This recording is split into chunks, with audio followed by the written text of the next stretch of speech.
any problems at all. Um, so this Pathway Pearl session is on the COPD education in the acute care setting, which many of you are familiar with already.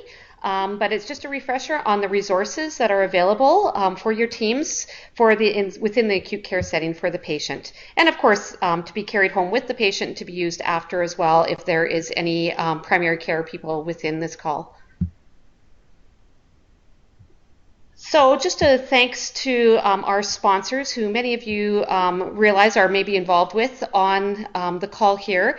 And that's the cardiovascular and respiratory SCNs, the primary care networks, Covenant Health, the primary care integration network, and our various working groups, such as the Airways Working Group and the Heart Failure Working Group.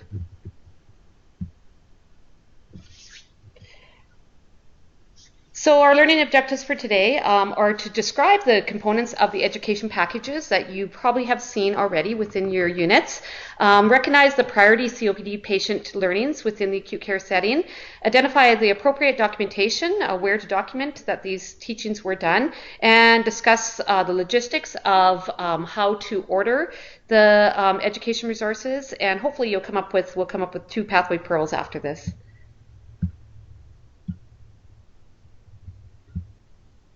Okay, so the challenge, as many of you know, is heart failure and COPD have the highest hospital readmission rates of all chronic diseases, longest hospital stays, and the biggest thing is the frequent readmissions to the emergency and acute care.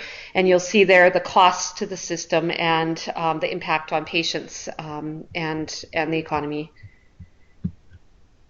So the goals of our clinical pathway, the reason why we chose as SCNs and within the Alberta government, or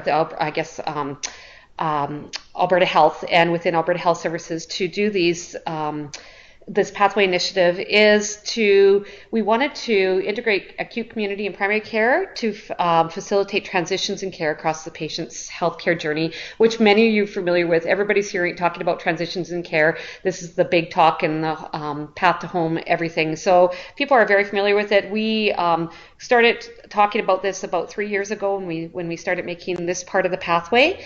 Also, we want to improve the patient experience and, of course, reduce length of stay and readmissions. So getting to what this session is about is talking about the patient education resources. So there are 2 types of education resources available that were long thought out with various working groups about what to use in the acute care setting. So here you can see for COPD, the Living Well with COPD booklet. This is available online or for download, and it is available in print form as well for order. And this is one resource that you may see being used within the units. The other resource that teams may have chosen to use instead of using the book is to order from Data Group a resource package that is already pre-made up.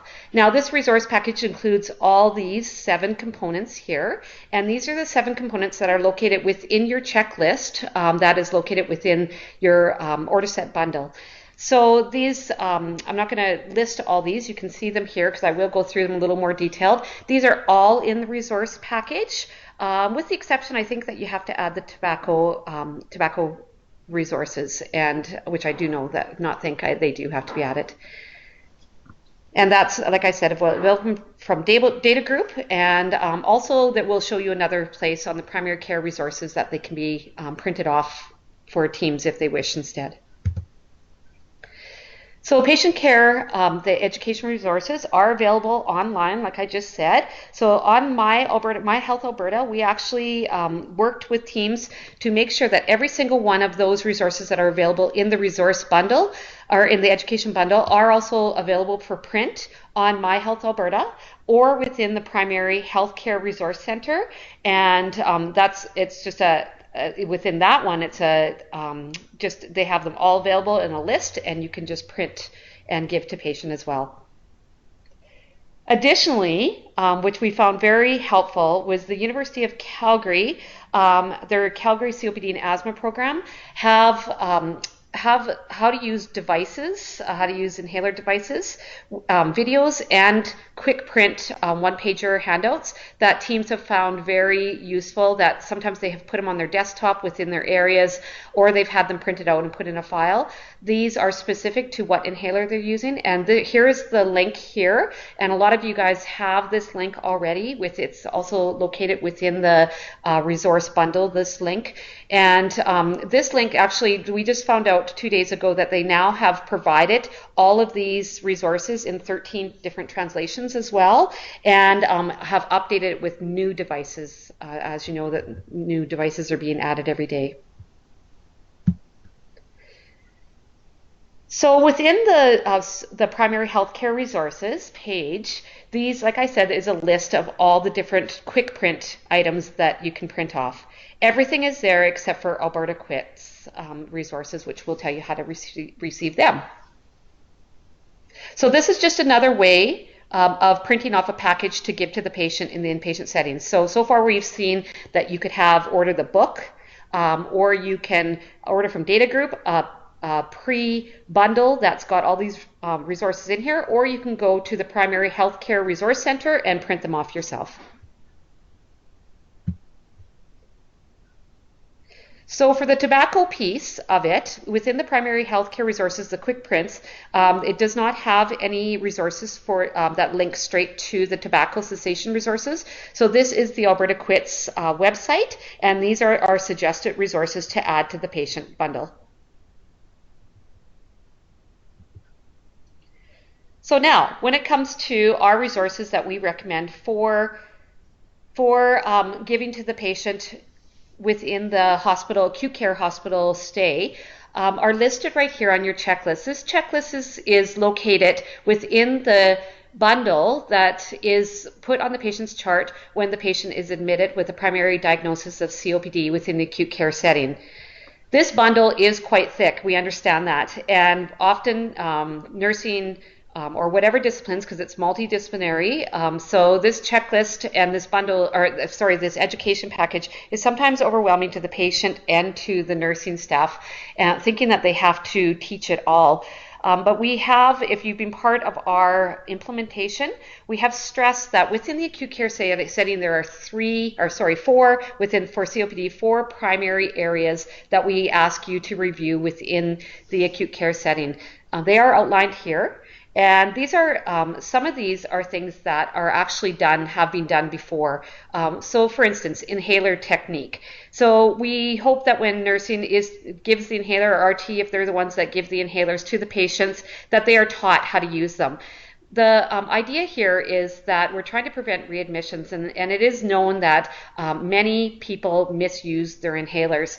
So giving the resource, either the printout sheet, or some people have an iPad that they give to the patient and they watch a 15-second video of how to administer the inhalers, and then they come back to them and say, okay, let's see what you learned and let's see you use it. So it's kind of a teach-back approach, and reinforced with every time that the patient uses their inhaler, that when they're administered to them with their regular medications. So we just really hope that they get this inhaler use down pat before they leave the hospital. And you'll be amazed how many long-term COPDers actually do not know how to use their inhalers. And actually, we've trialed this on some long-term COPDers and have actually found just that they actually were not using them right, and therefore they were being readmitted into the emergency department many times. The other one is the COPD learning to breathe easier, and that's techniques that's looking at their breathing and coughing techniques to help them when they're in an acute state where they feel like they can't breathe. So just going through the routine of helping them learn to calm their breathing down and the body positioning as well. Now this we found surprising too. As we implemented this, we actually found that if any of the COPD patients were being seen by a physiotherapy, many of the physiotherapists incorporated this into their actual program with them when they seen them during their visit. Now not all patients are seen by physio, but we found out that quite a few of them were, and they did incorporate this. So it might be something worth asking your physiotherapy if this is something that is done or could be routinely done during the hospital stay. And we encourage to use these resources. So these are the main. So when you give the education package, you're checking off that yes, you gave all these, but as well you're checking off that the main areas were completed and taught to the patient and reinforced with the patient. And I'll show you shortly on the discharge management plan, which I think is coming up pretty quick here, not quite yet, that where that reinforcement is done prior to discharge as well. And then, of course, the final thing is tobacco cessation, asking the patient yes or no, whether they smoke or not, and if it's their desire to quit smoking or recommendations to quit smoking, and then giving them the resources for Alberta Quits. And that could be in the form of having the patient phone Alberta Quits, or else a referral could be done as well. So within this checklist, there is A to F. And so these are what the actual resources look like in the actual bundle that you receive if you order the bundle that through the data group or through the quick print on the primary care healthcare resources. So this is the medications. If a patient is started on a new medication, if the pharmacist or if nursing wishes, or if the RT or the educator needs to review with the patient, there is this resource within there, and it has been approved through many committees that this is a resource that can be used. As well, here's the example of the inhaler techniques. This example right here is example from the Calgary COPD and asthma program, and they are excellent. I have used them myself as a frontline nurse within the emergency department. They're easy to print, and I usually get the patient to review them before I give them their inhaler, and then come back in and watch them use it. And you, if you just trial it, you'd be amazed about how many people are amazed at what they learned by reviewing this. Here's the learning to breathe easier. So this is the instruction if they're having an acute acute flare-up of the breathing, of an acute that they can't breathe, or however you want to say it. These are some exercises to help them calm themselves, including positioning as well. And then there's the positioning there. And then avoiding your triggers. These are things that can be reviewed with the patient, or the patient can review them on their own in hospital or at home, because the package is to go home with the patient. And then, of course, it is by recommendations, best practice recommendations, that ensuring people know how important the influenza and pneumococcal vaccines are to, especially these population of patients, COPD and heart failure, and that recommended to check with their health unit that they are up to date with those. And then the last resource is the tobacco cessation support, which is given to the patient if they are a smoker. So once again reviewed, these are the 4 main things that we ask that if you can be reviewed and reinforced with the patient during the hospital, acute care hospital stay, and prior to discharge. And these are the main areas. We know that over teaching the COPD patient is not necessarily a good thing within the acute care setting, because it overwhelms them and sometimes confuses them. And so this is why we really concentrate on just doing these 4 main things. Average length of stay is anywhere from 12 to 2 weeks, 12 days to 14 days. So, you know, this is to be done slowly over time, not to be done all at once. Optional resources, there are other optional resources. These right here is actually, there are other resources that teams have found that are more helpful to them that they have made. This is an example of Lethbridge team, I believe it is, have made up their own patient education resources package using the resources that we have, and then some additional resources that they found helpful. There is nothing wrong with that at all, as long as they're covering the main priority areas that are to be taught within the hospital. And very often these people hopefully are seen in other programs after leaving hospital, and that's when reinforcement of the main areas are done, plus starting with the education of the other materials that they received within the hospital.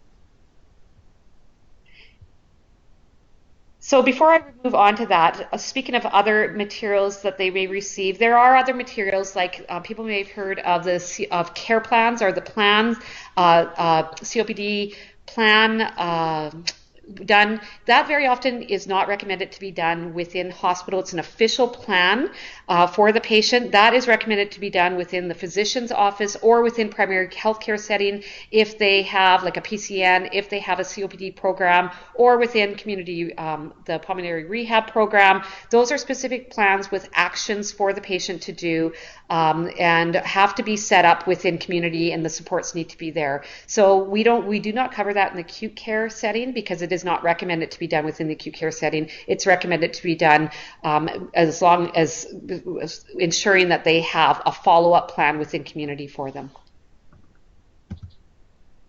So the documentation of the COPD patient education resources within our bundle is done within the admission to discharge checklist, which I just reviewed, and within the discharge management plan. This is the admission to discharge checklist, and you seen a close-up of the top part of it within the earlier slides. That is where, when the patient, where it says from educational material, when the patient is given the education resources, that is what is checked off from A to F there. And then, of course, with reinforcement being of the 4 main areas. This checklist, everybody has a different location for it, and it's to be determined by teams within the acute care setting where this checklist would be kept. At discharge, the COPD discharge management plan, or otherwise known as by many people, the discharge instruction sheet, is given to the patient. This is specific to COPD patients, and at the top it reinforces those 4 main areas, that are reinforced with the patient prior to discharge. Hopefully this is not the first time the patient is taught these 4 main areas within discharge. Once again, we hope that it's reinforced during their hospital stay, the 4 main areas. But this, on the right-hand side where it says handouts, that's basically saying that the education bundle was given. And then within under treatments, it talks about be sure the inhaler is given properly, and under activity is the 2 main positioning and body positioning and breathing exercises to reinforce that, and then the Alberta quits information for those that are smokers. So that is where the educational components are documented within the discharge management plan. There's a close-up of it, of those main areas to be reinforcing at discharge. Now, how to obtain these resources? So, like I said before, these can be ordered through the patient education resource package through Data Group, or online. They can be downloaded through the Living Well with COPD resources or the primary healthcare resources. And there others, you may have local printing, like the Lethbridge resources that I showed you, that you can print right at your site. All these resources are available on My Alberta Health as well, and those are our resources that we have gone through and had them post up there for the patients to utilize. So this is kind of the end of it. So it's been a short, just basically showing. I did not teach you how to use each inhaler or how to do the body positioning, because that is not my specialty. We will be having further talks on specific to those at a later time, or else you can find them in our Pathway Pearls 1.0 on our website. Because I am not the specialist to do that. We would have a CNE or a RT do those specific teachings. The Pathway Pearls that we hope that you took away from this education session is ensuring the patient demonstrates proper inhaler use prior to discharge, where those handles are. I can't stress it enough. The Calgary resources are an amazing resource, even if you have an iPad. But the quick print resource from their website are just as easy to print and very readable for the patient, and much enjoyed. I have definitely trialed those with my patients. And the second, that Pathway Pearl that we hope that you've taken away is reviewing and reinforces the key learnings. Like I said, there are 4 key learnings within acute care, so not to be overwhelmed by the huge educational resource package, and to concentrate on those 4 key areas that need to be reinforced prior to discharge, and concentrating on those and then hoping that it will be enough to get the patient to their next visit, to their next pulmonary rehab referral, or to their primary care setting or network that will hopefully help to reinforce those key areas as well. And so I'm just going to take us off record, and I'll take myself off